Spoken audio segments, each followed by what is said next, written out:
The notification came at 2:47 a.m. A match. His profile picture showed an empty chair in a dimly lit room.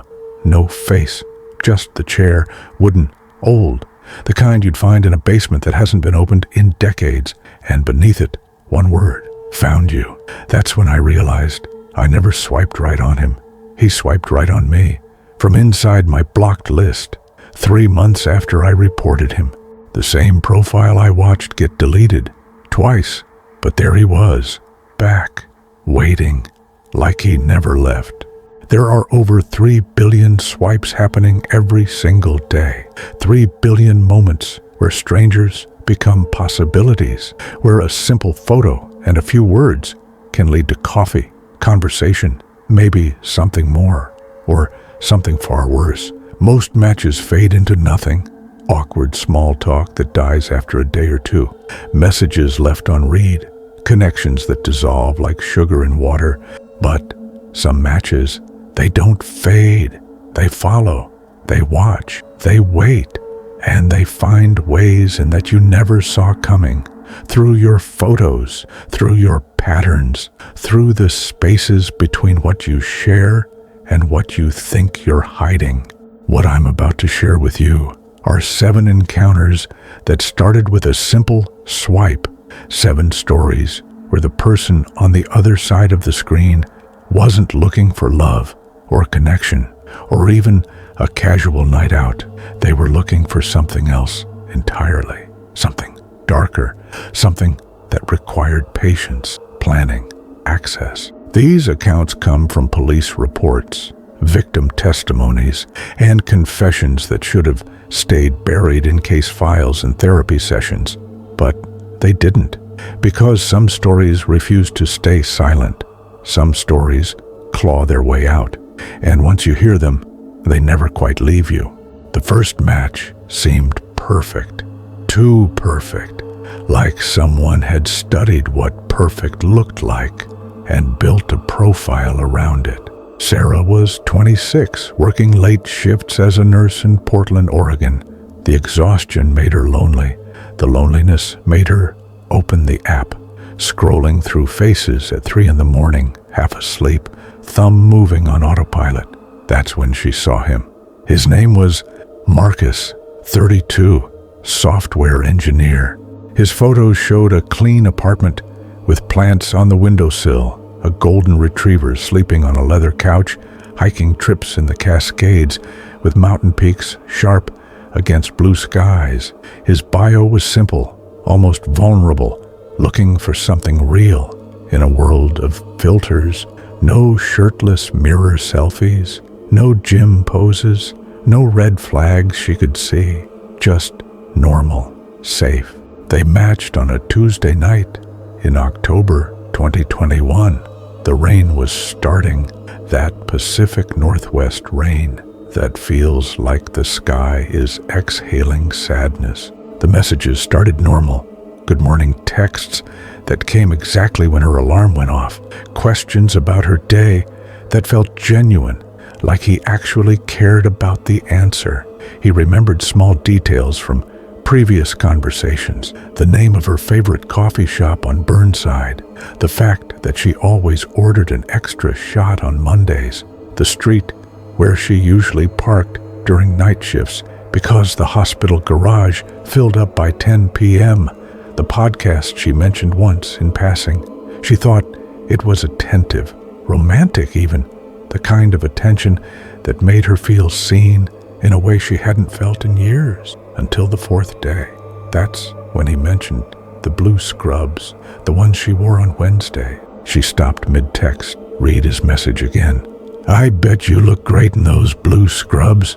Wednesday is a good color day for you. She never told him what color her scrubs were. She never told him what days she wore, which ones.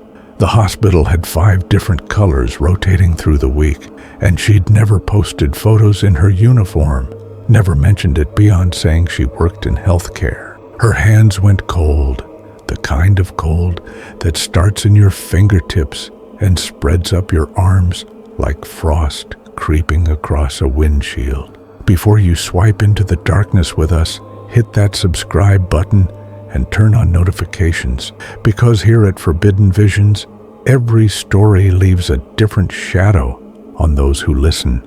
And trust me, you'll want to know what's watching you swipe, what's learning your patterns, what's waiting for you to look away.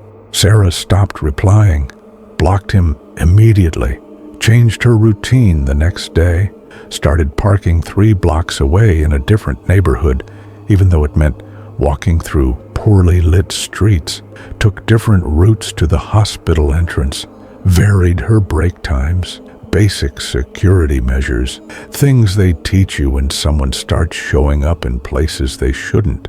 But the messages didn't stop. They just changed platforms, migrated, evolved. An Instagram request from an account with no photos, just a gray silhouette where the profile picture should be.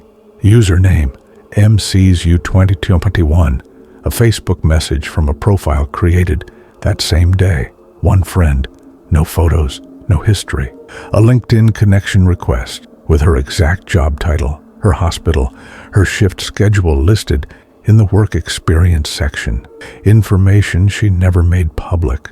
Each message said the same thing, word for word, like it was copied and pasted from some script he kept. Why did you leave? I thought we had something real.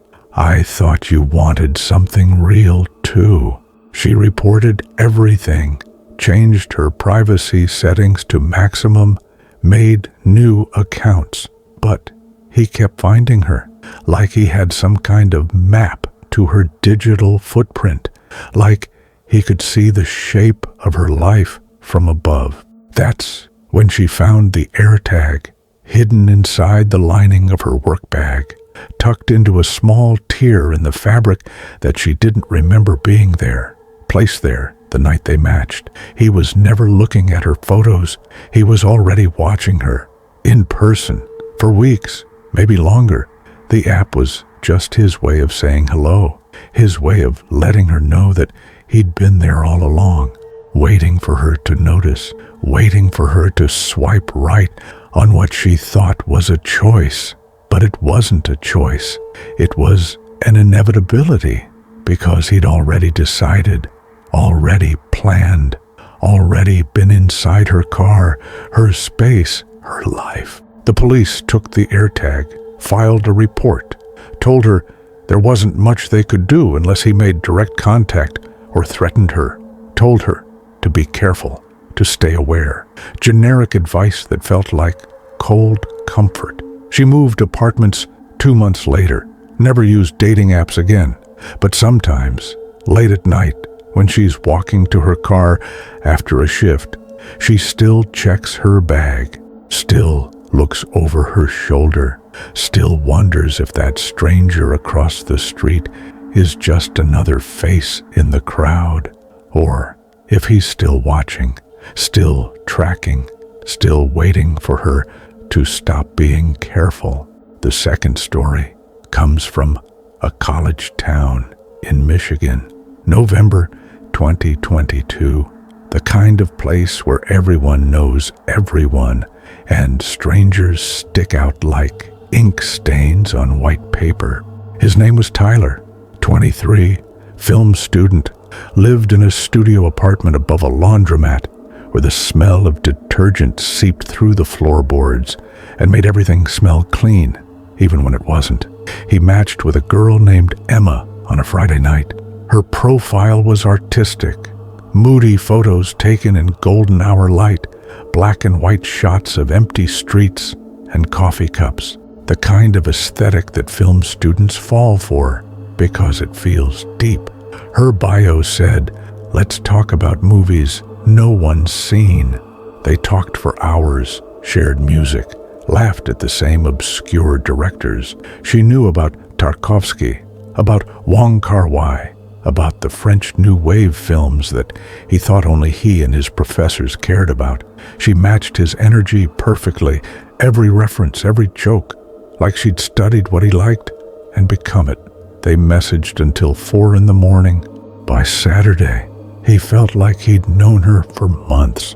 She suggested they meet that weekend at a local bar near campus, the kind of place with sticky floors and vintage beer signs and a jukebox that only played songs from the 70s. He said yes immediately, suggested Sunday night. She agreed, told him to meet her at 9:30, told him she'd be sitting by the window in the back corner, told him she'd be wearing a red jacket so he'd recognize her. He showed up early, 8:45, ordered a whiskey neat, waited by the window where she said she'd be sitting. The bar was quiet. Sunday nights always were. An older couple in the corner sharing a basket of fries, a bartender with sleeve tattoos wiping glasses and watching a basketball game on the TV, mounted above the liquor shelf. No one else. He checked his phone. 9 o'clock, 9:15, 9:30. No Emma, no messages, no calls, just silence. At exactly 9:47 p.m., his phone buzzed. A message from her. Turn around. He did. The bar was still nearly empty. The older couple was gone now. Just the bartender and shadows and the yellow light from the jukebox casting geometric shapes on the wall. No one else. He looked back at his phone. Another message. I'm right behind you. His throat tightened. He turned again. Nothing. Just the empty space between tables and the dark hallway leading to the restrooms with a flickering light that made the shadows pulse. His hands went cold, the kind of cold that starts in your fingertips and crawls up your arms like frost spreading across glass. He stood up. The chair scraped against the floor too loud. He walked toward the door. Each step felt wrong, like walking through water, like the air had thickened into something you could touch. That's when he saw it, reflected in the window, a figure standing exactly where he had been sitting, watching him leave, tall, still, not moving except to tilt their head slightly, like a bird studying prey. He ran, got in his car, locked the doors with shaking hands, drove home with his eyes flicking to the rearview mirror every 3 seconds.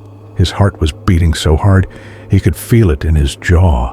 When he opened the app to block her, her profile was gone, completely erased. No chat history, no photos, no name, no bio. Like she never existed. Like their hours of conversation had been swallowed by the digital void.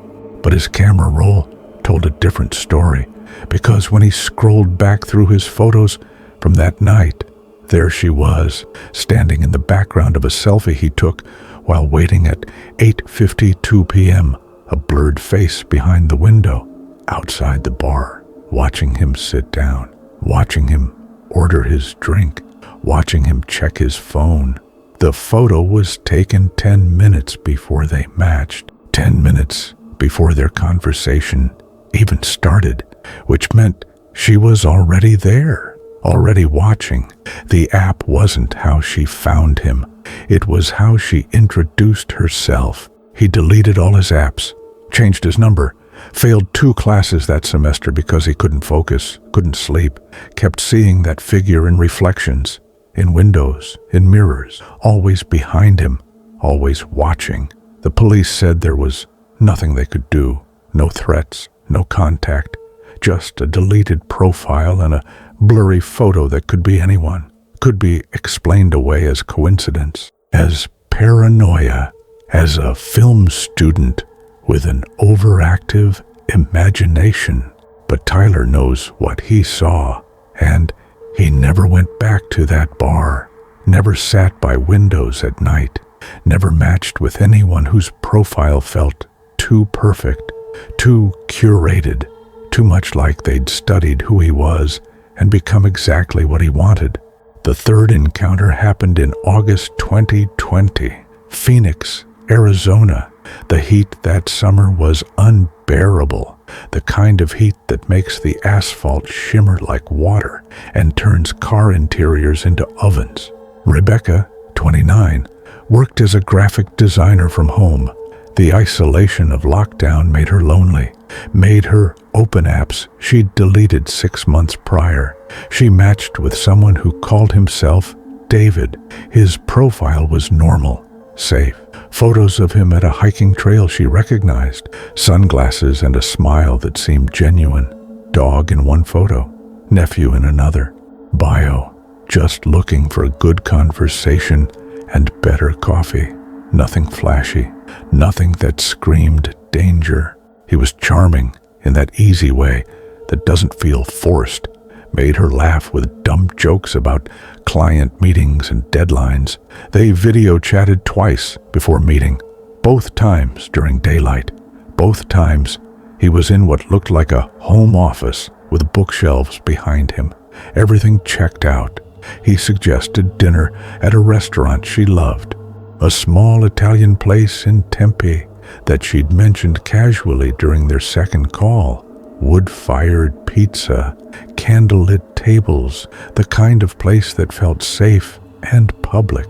She arrived first, 7 o'clock on a Wednesday, wore a blue sundress and sandals, sat at a table by the window where the evening light came through in gold streaks. He texted that he was running 5 minutes late. Traffic on the 101, no problem. She ordered water, checked her phone, waited, then 10 minutes, then 15. She texted, "Everything okay?" No response. 20 minutes, 30. The waiter came by 3 times asking if she wanted to order. She said she was waiting for someone. The waiter gave her a look she recognized, the kind of look that says, "You've been stood up." 45 minutes passed. No David, no messages, no calls, just silence, and the humiliation of sitting alone in a restaurant while couples around her laughed and shared wine. She paid for her water, left a tip she didn't owe, walked to her car with her cheeks burning red. But when she got home, her apartment door was unlocked, not broken, not forced. The lock wasn't damaged. The frame wasn't splintered, just unlocked, as if someone had a key, as if they'd walked in like they belonged there. She stood in the hallway.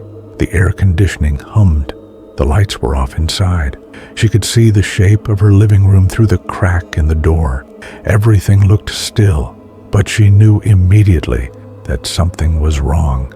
The air felt different, heavier, like someone had just been breathing in it, like exhaled breath that hadn't dissipated yet.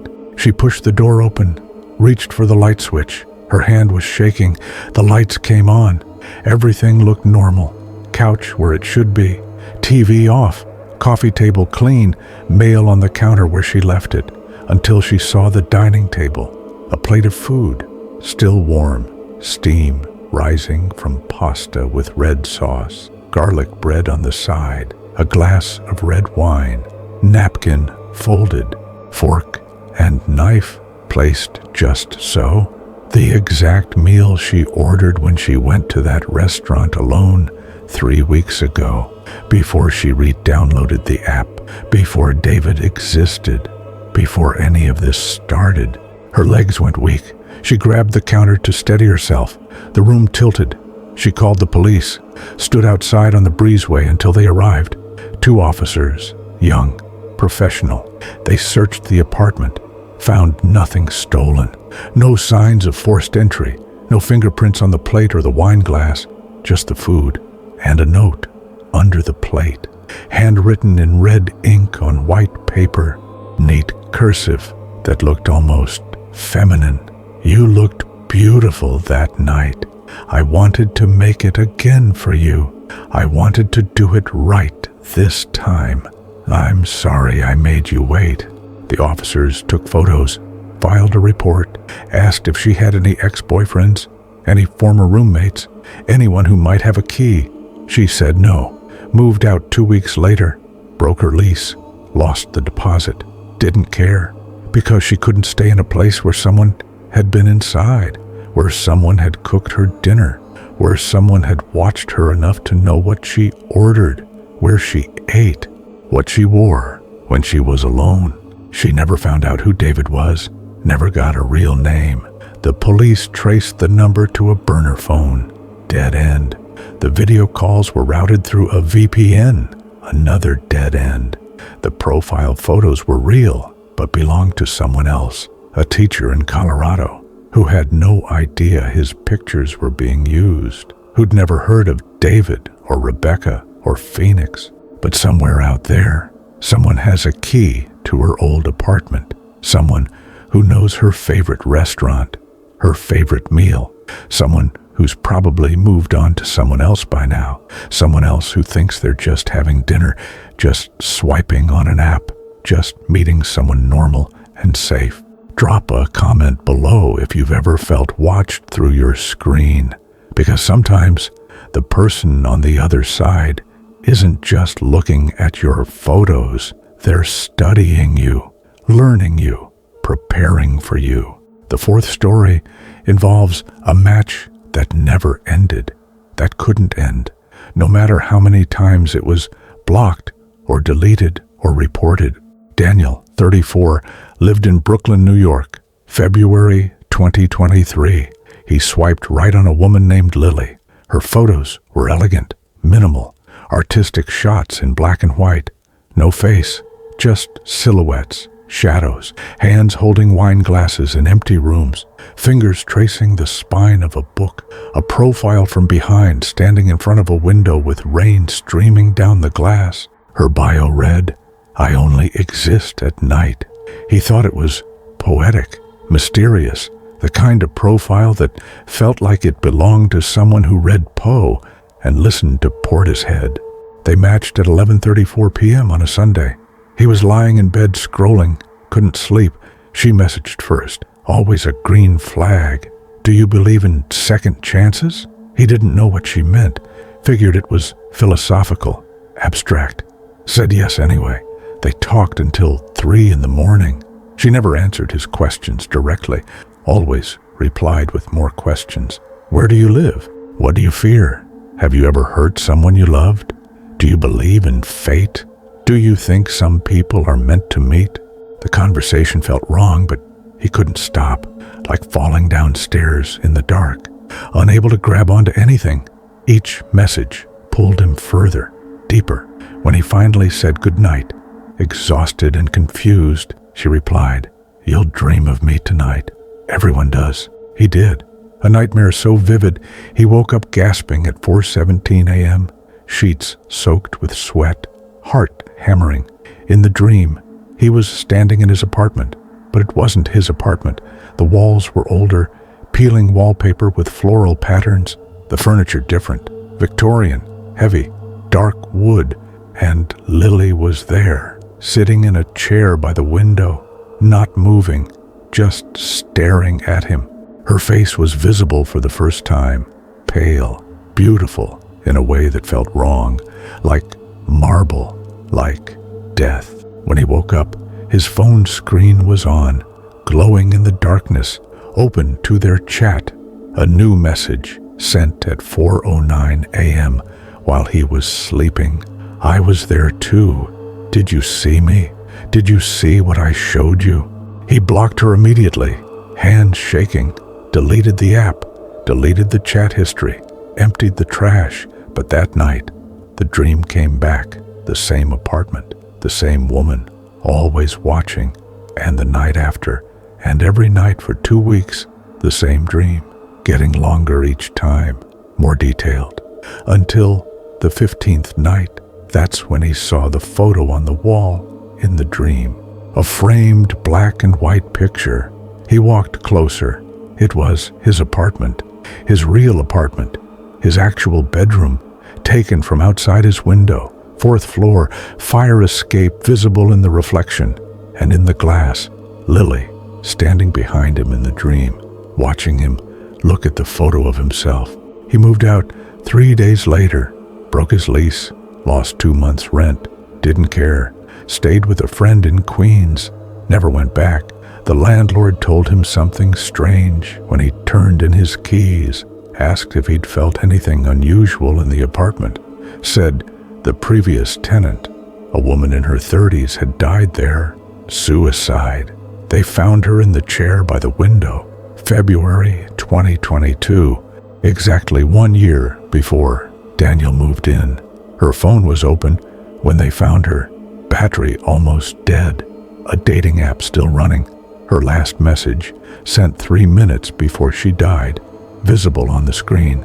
I only exist at night, but now I exist forever. Daniel hasn't had the dream since he moved, but sometimes when he's falling asleep, he hears it. A woman's voice, soft, close to his ear, asking questions he can't answer. Do you believe in second chances? Do you think some people are meant to meet? The 5th case was reported in Seattle, October 2021. Rainy season, the kind of rain that never stops, just pauses between waves. A man named Chris, 28, worked remotely as a software developer, spent most of his time alone in coffee shops with his laptop and noise-canceling headphones, matched with someone who had no profile picture, just a black square where the photo should be. The name, anonymous. The bio, let's skip the small talk. I already know everything I need to. He almost swiped left, but something made him stop. Curiosity, boredom, loneliness, the same reasons everyone swipes. He swiped right. They matched instantly, like the profile had been waiting. The first message came immediately, no delay. I know where you are. He laughed it off, figured it was a bot, a scam, some kind of phishing attempt. He replied, yeah, where's that? Trying to be casual, almost mocking. The response came 3 seconds later. Starbucks, corner of Pine and 5th, blue jacket, black backpack, sitting by the window, MacBook Pro. Coffee's getting cold. His blood went cold. Every detail correct. He looked up from his phone, scanned the street outside through the rain-streaked window. Dozens of people walking by with umbrellas, cars passing, buses stopping, no one watching, no one stopped, no one looking. He typed back with shaking hands, how? No response. He waited. 1 minute, 2, 5. The 3 dots appeared, disappeared, appeared again. Then his phone buzzed. Not a message. A photo, sent through the app. It was him, sitting in that exact seat, in that exact moment. Blue jacket, black backpack, MacBook open, coffee cup visible, taken from across the street, taken through the window, taken 30 seconds ago. He stood up, knocked his coffee over, didn't care, grabbed his bag, left everything else, walked fast toward the subway. His phone kept buzzing, photo after photo, each one closer. Him on the street, him at the crosswalk waiting for the light, him descending the subway steps, all taken in real time, all from angles he couldn't see, all from someone who was following, who was right there, who was close enough to touch him. When he got on the train, the messages stopped. Complete silence. The train pulled away from the station. He looked around the car. Businessmen, students, a mother with 2 kids, no one looking at him, no one with their phone out, no one who seemed wrong. But his phone buzzed one more time. Final message, see you at home. He didn't go home, went to a friend's house, stayed there for 3 days. When he finally went back to his apartment, everything looked normal. Nothing moved, nothing missing. But on his computer, which he'd left closed and locked, there was a folder on the desktop. New, created the day he ran, named Christopher October 2021. Inside were photos, hundreds of them. Him at the coffee shop, him at the gym, him at the grocery store, him in his apartment, through the window, him sleeping, all taken over the course of 3 weeks, all taken before they matched. The app wasn't the beginning, it was the reveal. It was someone saying, I've been here the whole time. Now, let's talk. He reported it. Police took the computer, never found who sent the photos, never traced the profile. It disappeared hours after he reported it. But Chris moved, changed his routine, covered his windows, taped over his webcam. And he never ever sits by windows anymore, because sitting by windows means people can see you, and being seen means someone might be watching, might be taking photos, might be building a folder with your name on it, waiting for the right time to say hello. Have you ever matched with someone who knew too much? Someone who knew things you never shared? Let me know in the comments, because the scariest thing about these apps isn't who you meet. It's who's already watching before you swipe, who's already decided that you're next. The sixth story takes place in a small town in Ohio, March 2022. Population 4,700. The kind of place where nothing happens, where everyone knows everyone, where strangers are noticed immediately. Jessica, 31, worked as a real estate agent, spent her days showing empty houses to people who couldn't afford them, spent her nights swiping through profiles of men who lived an hour away, because in a town this small, dating locally meant dating someone who knew your entire history, every mistake, every ex, every rumor. She matched with a man who called himself Ryan. His profile said he was from Cleveland, in town for work, staying for a few months, wanted to meet people. His photos were generic but normal, office background, business casual, smile that didn't reach his eyes but whose smile does. In profile photos, they talked for 2 weeks. Surface-level conversation, favorite movies, food preferences, the weather. Nothing deep, nothing that felt dangerous. He suggested meeting, said he'd seen her mention a diner she liked, the one on Route 40, the one that's been there since the 50s. She said, okay, public place, highway location, busy enough, safe enough. They agreed on Saturday afternoon, 2 o'clock. She drove there, saw his car in the parking lot, blue sedan, Ohio plates, exactly what he described. She texted, I'm here. Where are you? He replied instantly, inside. Look up. She walked through the door. The bell chimed. She looked up. Every person in the diner was staring at her. The waitress behind the counter, the cook visible through the kitchen window, the couple in the booth by the jukebox, the old man by the register, the truck driver at the counter, all of them silent, unblinking, not moving, just watching.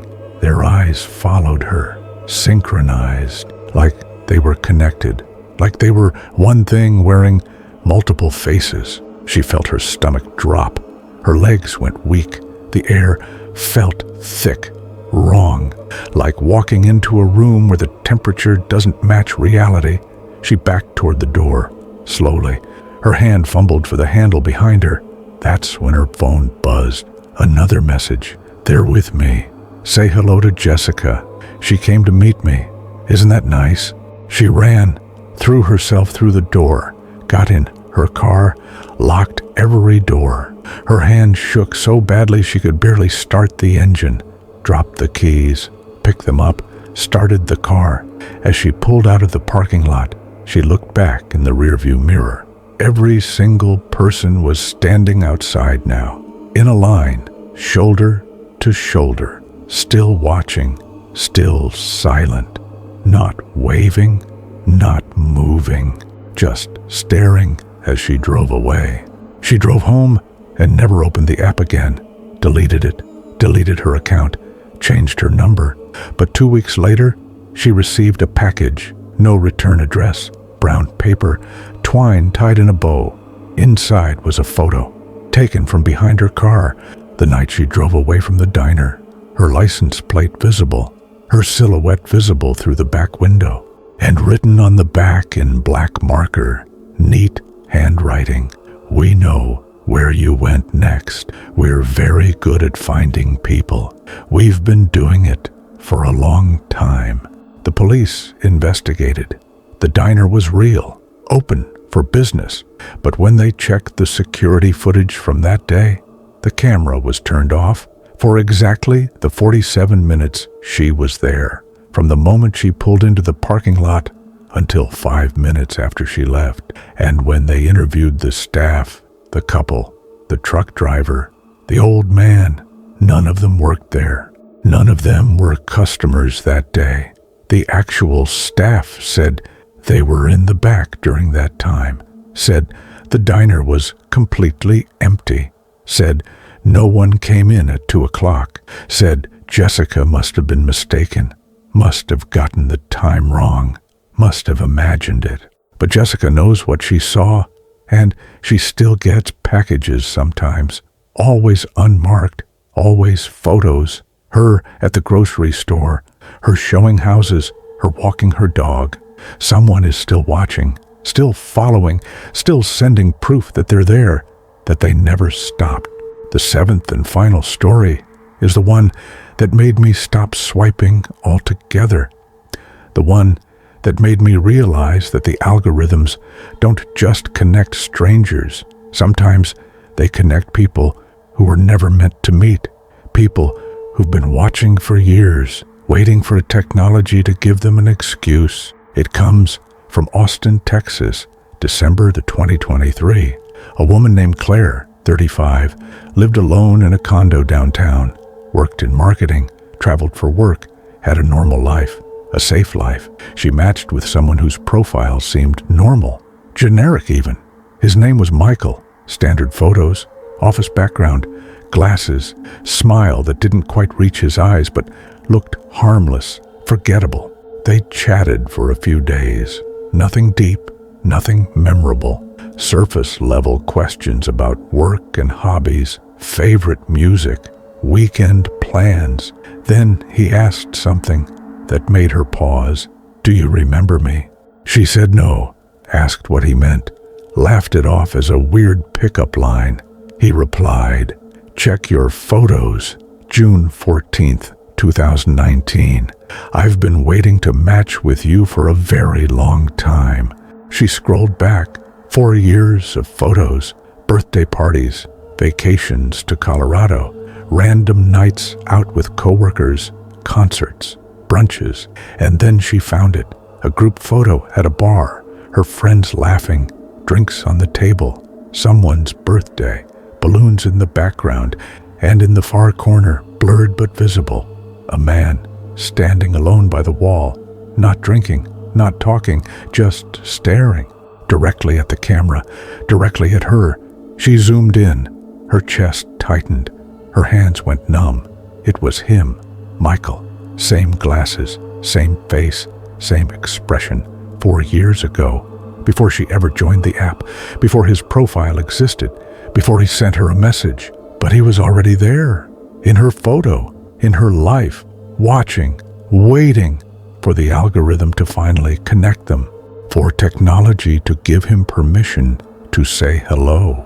She blocked him, deleted everything, every app, every account, cleared her cache, changed her passwords. But the next morning, there was a new photo in her camera roll. She didn't take it. Her phone had been next to her bed all night, charging, locked, Face ID enabled. But there it was, a picture of her, asleep, in her bed, in her condo, taken from her doorway that night, with a timestamp, 3:21 a.m., and a message notification on her lock screen from a deleted account, from a profile that didn't exist anymore. 4 words, "Now you remember me." The police came, took the phone, found nothing. No evidence of hacking, no spyware, no breach. The photo existed but shouldn't, like it appeared out of nowhere. They searched her condo, changed her locks, checked the windows. Everything secure, no signs of entry. But someone was inside. Someone took that photo. Someone is still out there. Claire moved to a different state, Colorado, where she'd vacationed, where she thought she'd be safe, changed her number, sold her phone, bought a new one, different carrier, different Apple ID, started over. But sometimes, late at night, she still gets notifications from apps she never downloaded, from profiles that don't exist, from accounts with no history. And every single one says the same thing. Do you remember me? I never forgot you. I never stopped watching. I'm very patient. The last message came 3 weeks ago. A photo, her new apartment, her new city, her new life, taken from outside her window, 10th floor. No fire escape, no balconies nearby, just a photo and a message. I found you again. I always do. These are the stories they don't tell you when you download the app, when you create your profile, when you swipe right on a face that seems kind, the matches that don't fade, the profiles that follow, the people who aren't looking for connection, they're looking for access to your routine, your location, your vulnerabilities, your patterns, because every swipe gives them something, a piece of data, a fragment of who you are, a door left slightly open. The scariest part isn't that these stories are real, it's that they're not isolated. For every case reported, a dozen go unnoticed, 100 are dismissed as paranoia, 1,000 are explained away as coincidence. But coincidence doesn't take photos of you sleeping. Coincidence doesn't match with you 4 years after watching you in a bar. Coincidence doesn't wait in empty diners with a crowd of strangers who move like one organism. Coincidence doesn't remember your scrubs, your schedule, your favorite restaurant, your meal. The apps are still running. Billions of profiles, billions of swipes, billions of matches happening every single day. And somewhere right now, someone is swiping, someone is matching, someone is typing hello to a stranger who already knows their name, their address, their routine. Someone who's been watching long before the notification lit up their screen. Someone who's been waiting, building a folder, taking photos, learning patterns, preparing for the day when the algorithm connects them, when technology gives them permission to introduce themselves. To this day, millions keep swiping, searching for connection in an ocean of strangers, searching for love, for validation, for someone who sees them. But every once in a while, someone finds you first, and when they do, they don't let go. They don't unmatch. They don't disappear. They don't move on. They just wait, watching from behind the screen, watching from across the street, watching from outside your window, waiting for you to swipe right, to say yes, to open the door, because that's all they need. One match, one conversation, one moment where you let your guard down and think, this seems safe, this seems normal, this seems like something real. Some of the people in these stories deleted their apps, moved cities, changed their names, started over in places where no one knew them. But they all share one thing in common. They still check their phones at night. They still glance over their shoulders when they walk alone.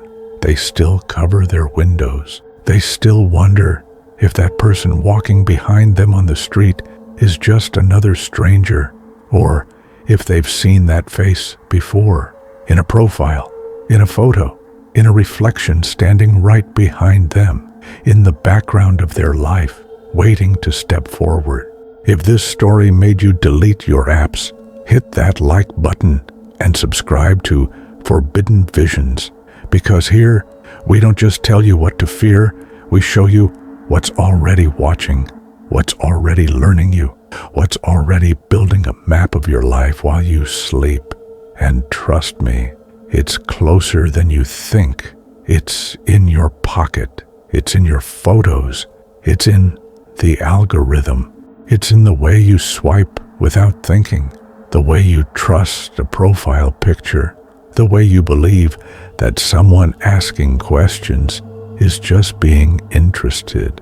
The next time you swipe, ask yourself this: are you choosing them, or did they choose you first? Did you find their profile, or did their profile find you? Because somewhere in the code, in the algorithm, in the endless stream of faces, someone is always watching, Someone is always waiting. Someone who's been preparing for this match for longer than you realize. Sweet dreams. And remember, someone's always swiping back.